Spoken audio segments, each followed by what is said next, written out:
I think something I came to realize was I was constantly chasing more and more success to fill a void, like thinking, oh, the more money I make, the more successful I become, the more money I'm going to make, the freer I'm going to feel, and this feeling, this emptiness is going to go away. And then even when I did end ups, I'm like, it's not enough. Like, I want to be an X Factor judge. Like, I want to get to the top of the top, and then I'm an X Factor judge, and I'm like, no, I want to be a Hollywood actress. Like, it just never ended, and really, I was just trying to fill this complete lacking of peace that I had inside, and trying to fill the void of my childhood. And the more success I got, and the less the void was filled, then the more depressed I became, because I realized actually, they say, it's just material. It's, money means nothing. Really, what I was seeking was a form of love that I was missing inside.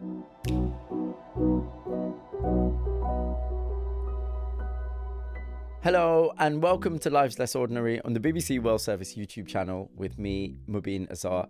Today, Talisa Kontos-Stavlos. She was an award-winning pop star and a judge on the hit TV show The X Factor, but her biggest test came perhaps with dealing with fame itself. At the height of her success, she was the subject of a sting from a tabloid newspaper. It threatened to derail her career and possibly her life. And just a warning, this conversation does have reference to mental health and suicide. Talisa, welcome. I'm so pleased to have you here. I know you grew up with a lot of musical influences, particularly within your own family. What was it like growing up in that environment? Very musical. My mum was in a 40s style group, like 4-piece harmony. So every family event, it was just back-to-back singing. My dad was a keyboard player and producer, so he's at home banging away on the keyboard, and then when he's not at home, he's in the studio with my uncle, who's a bass guitarist. It was just literally music everywhere I turned. From the second I discovered I had vocal cords, like, I couldn't imagine doing anything else. You knew what you wanted to do. Yeah, it was like, it was just no doubt. But I know your mother struggled with her mental health. Yeah.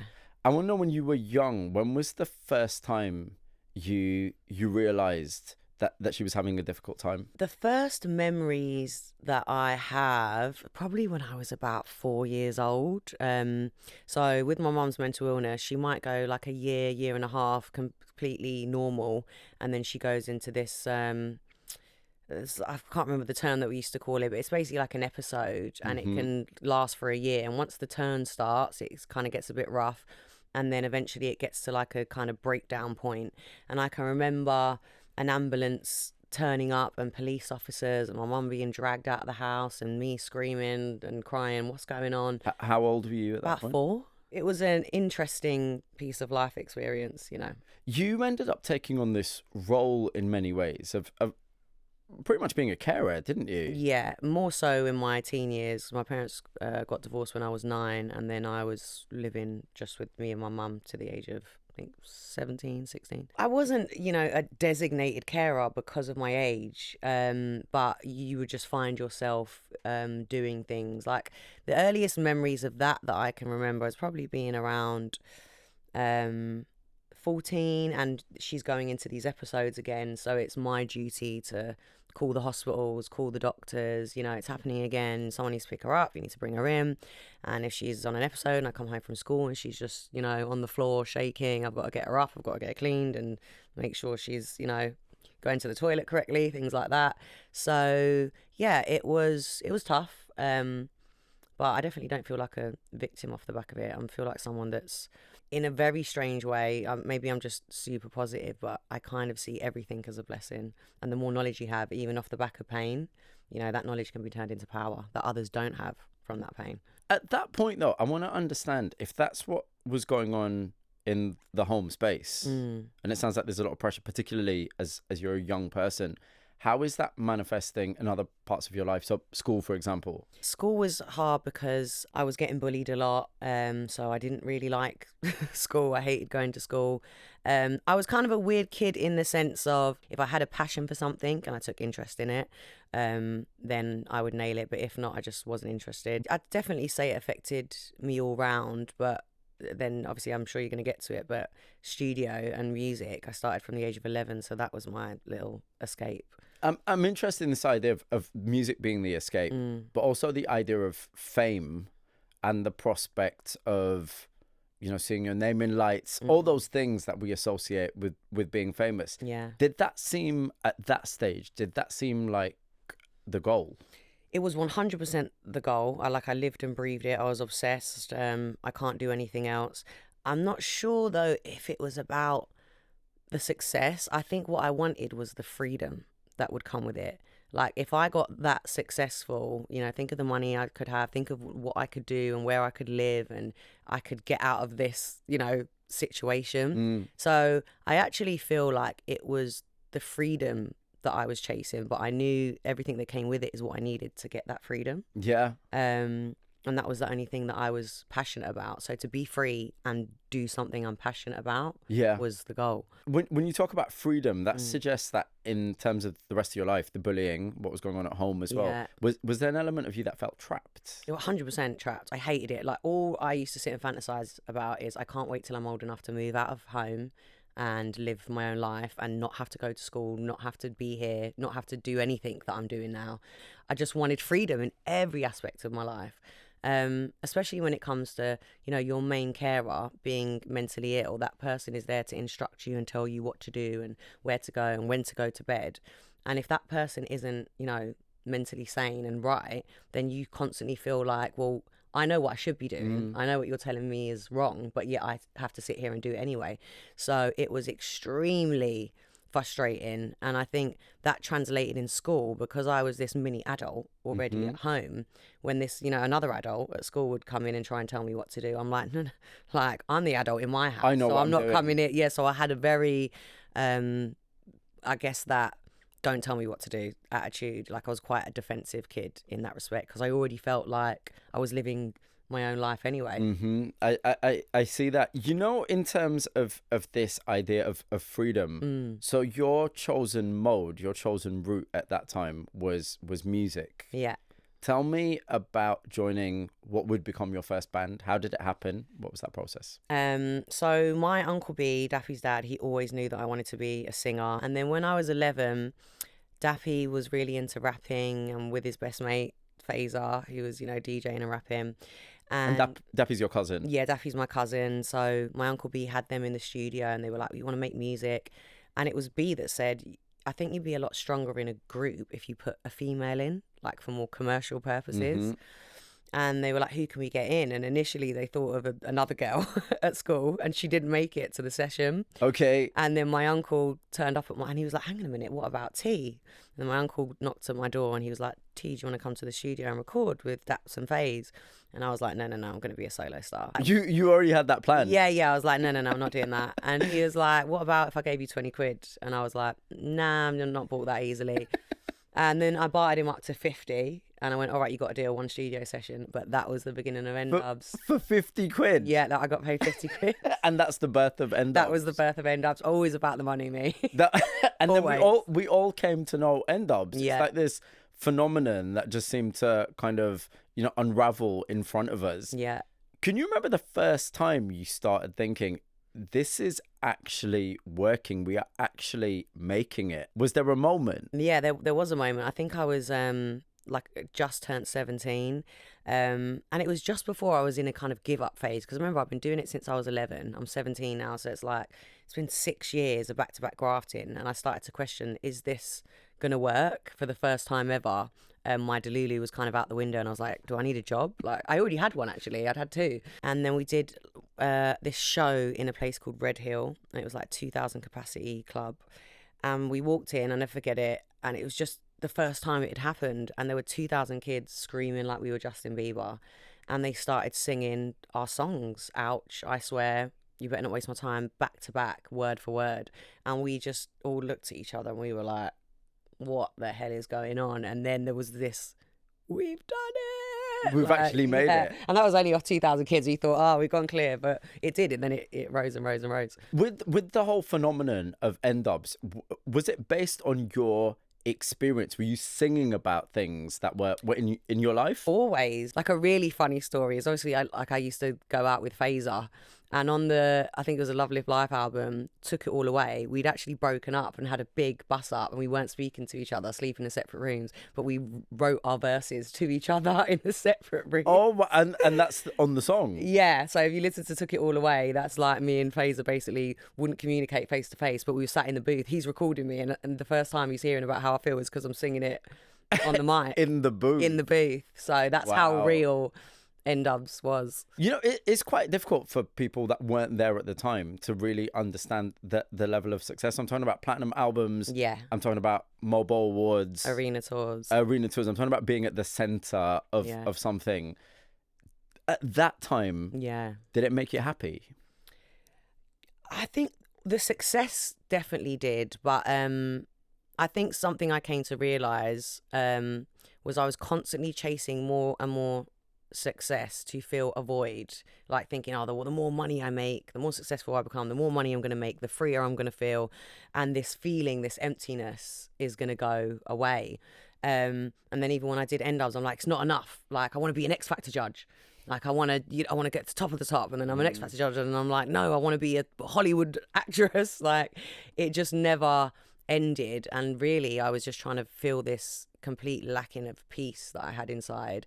Trying to fill the void of my childhood. And the more success I got and the less the void was filled, then the more depressed I became, because I realised actually, they say, it's just material, it's, money means nothing. Really what I was seeking was a form of love that I was missing inside.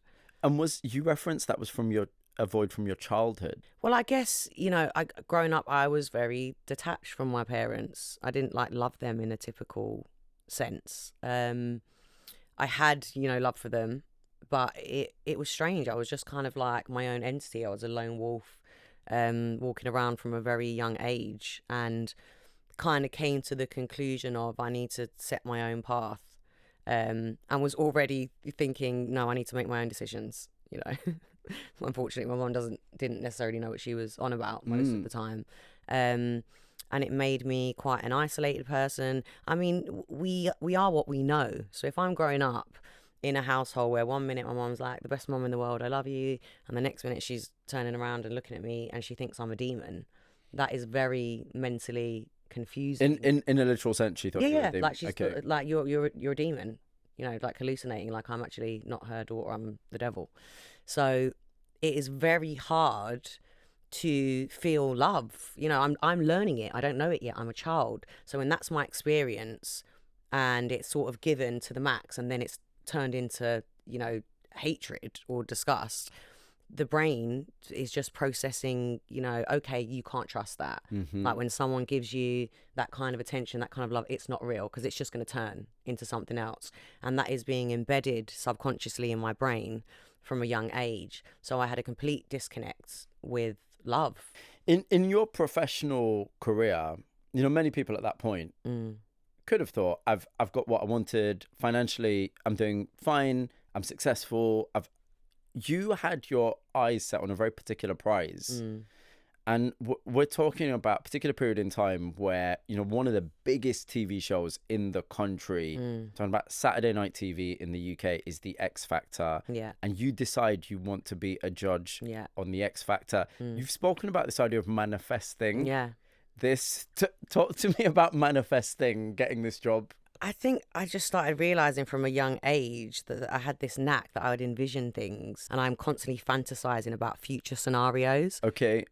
So this future scenario is, I want to be a judge on the X Factor. But I can see it in my mind. I can see myself on the panel. I can see myself meeting Simon and getting the job. I'm Simon Cowell. Yeah, and I'm relaying it in my mind like it's a thing. It's happening. Like I'm there. And I remember sitting on the sofa and turning to my friend and going, I'm going to have that job. But no doubt in my mind, you watch, I'm going to have it. And how long was it between you saying to your friend, I'm going to have that job? 2 years. And then you got a call? Yeah. What did they say when you got the call? They basically wanted to have a meeting with me. They called me in. I found out they had 100 people on the list and they'd already picked a judge. But one of the other producers was like, look, I think they were not too happy with their decision. And they were like, look, there's one girl at the bottom of the list. You've seen everyone. And I was the only person they hadn't seen out of the 100. And this one producer, Beth, was like, please, I've seen her on being N-Dubz. Just do the meeting before we seal the deal. And so they brought me in and we did the meeting. And then they were like, can you fly to LA and see Simon? And I was like, yep. And then the next meeting I had was in Simon Cowell's house. You were now going to be on the judging panel. Am I right in thinking you were 22 Yeah. at the time? 22. So there's a lot of power and a lot of pressure that comes with that. Yeah. And this is, we would describe it as an appointment to view. So it's the kind of thing that a lot of families are sitting down to watch on a Saturday. The tabloids are writing not only about the contestants on this talent show, but also all of the judges. More about the judges. So did you feel a lot of pressure? At first, I was just, like I said, in my delulu. Like, I wanted it, I've got it, I'm here, I'm living it, that's it. And I did feel the pressure, but I don't think it really started to kick in until the first initial really negative stories started to hit. So when the tape happened, that's when it went whoosh, and I was like, whoa, okay, this is now I'm feeling the dark side of things. So to explain, the tape was, it was an intimate moment. Yeah, it was an shared intimate by, moment shared with an ex that I had on and off for 2 years. And he'd basically sold it and done it at the point when I was an X Factor judge, so like at the peak of fame. And it went everywhere and it just turned my world upside down. That was, for me, it was catastrophic because I had worked so hard, you know, being that girl from Camden that was raised in a council flat and the life that I'd come from. I was like, look, see, you can do anything, you know, and feeling like I can make my fans believe, look, you come this far. And then I just felt like it was like trash down, like get back down where you belong. Incredibly damaging. And I think, you know, you reference this idea of not being able to trust people. This was someone that you'd been in a relationship with. Yeah. That must have felt absolutely just, you know, a violation. I mean, of any trust that you had. I always say, like, now I go into situations and I'm like, I hope for the best, but I expect the worst. But I think I even don't unpack myself, the level of how much I expect, how prepared I am for the worst case scenario because of the level of betrayals that I've experienced in my lifetime. And actually, even recently, I've been thinking about it because I do walk into situations open. I'm not like oh, you might be bad, but I think it's all at a subconscious level. And I just kind of don't realize how on guard. I think it's less about negativity. It's more a wall. It's like it's a learnt behavior, isn't it? Yeah. Because you've had those experiences. It's learnt. It's like embedded now in the subconscious. And I don't even realize it's there half the time. And people might be like, yeah, well, you can see you're guarded. And I'm like, really? Me? Guarded? And they're like, yeah. That's just a result of your experiences. Yeah. Arguably, you at that point are at the height of your fame. So this can inflict maximum damage. Yeah. When the stories hit the tabloids, tell me what you went through. Hell, one of the most depressing periods of my life. I remember, we're going deep. So when I was younger and my mum used to go through episodes, the only room in the house with a lock was the bathroom. So what I used to do is I used to go into the bathroom and lock the door and I would like curl up in a ball on the floor. So at the age of 22, I was reverting back to that behaviour. I took a duvet and a pillow and I locked myself in the bathroom and I slept there for like, I don't know, 5 days. I wouldn't get up.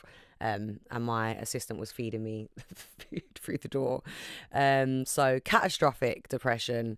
And then it was actually an ex at the time. And luckily his loving mum, Jack O'Connell, and his mum that said, listen, come up to Derby. Like, we're going to sort you out. And I went and stayed there. I don't know how long I was there for, like 2 weeks. And it literally saved my mental health at the time because I don't know what I would have done. And they just did everything to make me forget what was happening. And it worked. And it brought me out of a very dark period. But the aftermath and the damage that it did remained for years. It remains to this day. I really appreciate you being so open about this. You had become, because you were such a success and because you were now in the sitting rooms of Middle England, so it wasn't just N-Dubz fans that were, you know, interested in your life. Middle England was interested in your life. The tabloids were interested in your life. The papers were interested in your life. Viewers of Saturday Night TV were interested in your life. It's within this context that you then get approached for a movie role. For anyone that doesn't know the story, just break it down for us. Tell us what happened. Tell us how you were approached and what was put on the table. I was approached through, let's just say, like one of the biggest TV production companies in the world that anyone would go, oh, no way. And I was approached through them, through their verified Twitter. So in my mind and management's mind, like, of course, it's 100% legit. I was approached by producers and directors for this Bollywood/Hollywood production. I was flown to Las Vegas and Hummers and meetings and scripts and accountant meetings and even like where we're going to transfer the money. And they did this for months and months and months. And they basically, during this sting, kind of tried to befriend me. I had an actress, well, I didn't know she was an actress at the time, an assistant of the producer that would pull me aside, take me to the toilets and say, listen, they're not going to give you this role unless you are the bad girl in the role. They want you to be a bad girl. Yeah, they want you to be this bad girl. So like you need to up the ante, like just fake it, just go out there and so there's recordings of me, you know, saying all kinds of madness, but really I'm just pitching myself to get a role. Am I right in thinking as well that they'd suggested to you that the people going for the role were you and Keira Knightley? Yeah, it was and between the two of you. Yeah, and it's like the only reason you would get it is because you are the girl in the role. You don't have to play it, you are her. So that was like the manipulation. They kept pestering me for drugs, and because I was pretending I was this, you know, so I was like, yeah, I know every drug dealer in London, because I'm having to say that because I'm trying to pretend to be a bad girl. But then when it would come to it, I wouldn't have a number for them, I wouldn't know who to call, and then eventually after months and months I'm like, well, you know, this is embarrassing, you know, I'm pretending to be this person, I can't even, you know, find someone that knows someone, and eventually they just got a number. And all of a sudden I just woke up, and I think it was on an evening, I was just told it's all a lie and shown a front page and told to be prepared to be arrested, and that I was facing 4 years in prison for concern in the selling of Class A drugs. So that was what the whole sting was about. So to be clear, the whole story of you being offered a movie role, £3 million as well, had actually been part of quite an elaborate setup, which was effectively a sting from a tabloid newspaper. Yeah. And you were now implicated in drug supply, effectively, and the newspaper was going to run with this story. It was The Sun on Sunday. Yeah, and not just that. The running up to the trial, they printed all the stuff that I was saying, everything, you know, from, yeah, I know every drug dealer and my friend's got guns, and my relationship I was talking about, and they were just printing it without saying, oh, actually, we've had her in this elaborate sting for 4 months, so we've been goading her behind the scenes to say this or to say that, and they're just running the stories like I've just been caught talking to a friend about my daily life. So on top of that, all these stories are running that I can't even speak on. So I just sound like an absolute horrid human, put it that way. You don't sound like a great person. No. You had formed a relationship with who you thought was the film's producer, who was leading this project. Yeah. He had the name Samir Khan. Yeah. You soon find out that Samir Khan, in this context, doesn't exist. He's actually a reporter known as Mazhar Mahmood. Yeah. And he has a pedigree. He's worked for newspapers for a long time. He's been involved in lots of stings. Yeah. When you found out, was there a moment where you thought any of what had happened was suspect? Did you have any reason to be suspicious? I didn't like his energy at all. But unfortunately, because I was in my Delulu manifestation mode, I'm like, well, this is just what happens with me. I manifest it and it happens. And they knew I was after that job and that I was unhappy and that was the dream. So I guess they were fulfilling the manifestation. So I thought... You had, at this point, had you supplied a phone number? Is that right? For someone that could No, wasn't even a dealer. Like, I didn't know someone, so I just spoke to someone else. Like, do you know anyone? As well as running the story, and we're talking about reputational damage there is going to be a trial, and you were charged specifically with being concerned in the supply of Class A drugs. When you know that you are going to be going to court, tell me about the feeling here. Tell me what you went through. How do you describe it? It's just catastrophe. It's just like hell. My whole life is literally the expression, my life got turned upside down. Weirdly, because of how my life was before and how I grew up, sometimes, and maybe it's a bit of a woe me thing, but I had this kind of sense of, of course this would happen to me. Of course you would give me everything to take it all away. Because there was so much darkness throughout my childhood and through my teen years, even, and, you know, behind the scenes was going up to when I was on the show, that it was just I had a lot of back-to-back personal issues and chaos in my life. So there was this sense of like, I'm never going to be truly free and happy. Life is just gonna keep throwing it at me like, this is my path and this is what I'm meant to go through. But then in a sense that kind of gave me my tough shell, because I've already seen fire. When you were on your way to court and then you're in the courtroom and you know this could come with a custodial sentence, it's a threat to your career and it's a threat to everything that you've built around you. And my life. And your whole life. How bad did things get for you? Well, like, as you were just saying then, I said my life, because in my mind, I was like, if I go to prison, I'm more than likely my decision will be to top myself. Like, if I got the maximum, I just wouldn't want to be here. So were you considering ending your life? Yeah, I'd just be like, forget this, I'm out. I'm not doing it. But in my mind, it's like I didn't work to get to this point to then be dragged down back to the bottom again and then just have a life of being tarnished for eternity. Not a chance. I'll just tap out. I'm very glad you're here today. Thank you. I really am. Am I right in thinking that when it actually went to court, Mazhar Mahmood would need to take the stand? And did you ask to be in his eye line? Is that right? Yeah. Why? Because that's what I do. I was built to move through fire, and if I'm doing it, I'm facing it head on. So it's like, come on then, I want to look at you. You wanted to see him take the stand? Yeah, and as well, like, you know, he's a dark character and he's this powerful man and he thrives off the downfall of others. And I didn't want him to have that feeling of winning with me, even if he did win, even if he sent me to prison, I wanted him to see, you're not taking away my strength. So the case unraveled and effectively collapsed in the strangest of circumstances. Yeah. Talk to me about what happened. Well, there was a driver involved in the sting that was driving me. And he had heard a conversation of me being completely anti-drugs, speaking about someone really close to me that had gotten drugs. And I was like, we need to get dealers away from the house. We need to sort them out. You know, I can't stand what's going on. But when Mr. Smith was initially asked... He's the driver. Yeah, the driver. You know, what was said and, you know, give his statement. He put in his statement. She had an anti-drugs conversation.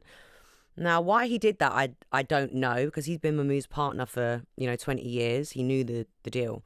But anyway, Mahmood got hold of him and said, obviously, take that out. We're setting her up. That's going to destroy the case because it proves she's anti-drugs. So got him to change the statement and say, I've made a mistake. And that resulted in the case collapsing. Mazhar Mahmood was actually convicted for perverting the course of justice. Yeah. Talk to me about the release of tension, the weight being lifted, and you then being able to see that you weren't going to end up in prison. Euphoria. But I say the euphoria lasted for like 2 days. It was like, oh, wow. And, the freedom and also the sense of purpose, the spiritual side of things. This has all happened for a reason. So I could be the person I am now, but I didn't have to actually go to jail in the end. Yeah, it was undescribable. It's ecstatic feeling. But then what happened was, after 2 days, I had this weird, I don't know if you want to call it PTSD, but I would keep forgetting that it was over. Oh, really? So I was just walking around day to day and I'd have to, it's done. So I was so used to this like weight on my shoulder, because you have to remember, it started when I was 24, it ended when I was 26. So it had gone on, it'd taken up like 2 years of my life. Mm-hmm. And so I had to get out of this energy of the dark cloud, and that took a lot of adapting. So I had this weird transition period for like 6 months where I was like actually just trying to feel normal again. Mm-hmm. So that was strange.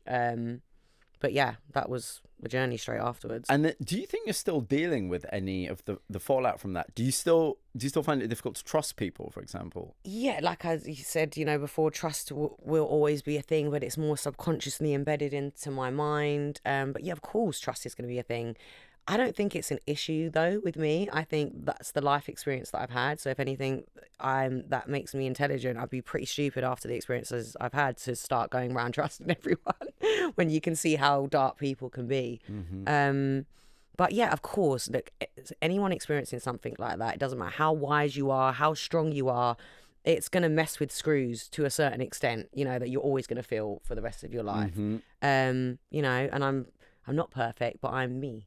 So. Yeah, I completely see that. The thing is, you of course were cleared, and the trial collapsed, so you were never convicted of anything. No. Did you still think, in terms of the tabloids, in terms of the chatter online, do you think it did reputational damage to you? Honestly, it absolutely.